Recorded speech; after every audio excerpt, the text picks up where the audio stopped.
Today's question comes from Chris in Poland. Chris asks, are site-wide backlinks considered good or bad by Google? Or do they just count as one link from the whole domain? It's an excellent question because let's tackle it from both the algorithmic standpoint and from the manual standpoint.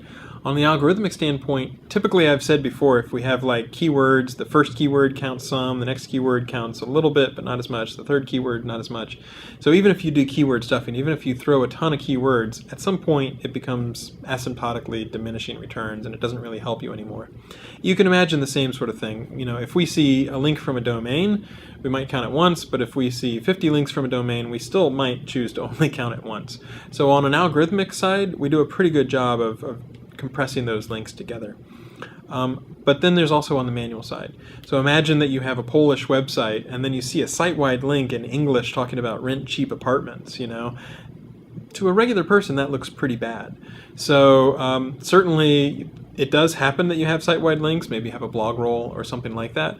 But if I or a manual web spam analyst were sort of doing an investigation and we got a spam report, you're an English site and you've got a site-wide, you know, Polish link or something like that, or vice versa, it looks commercial or it looks off-topic, low quality or spammy, then that can affect the assessment on whether we want to trust the outgoing links from that site.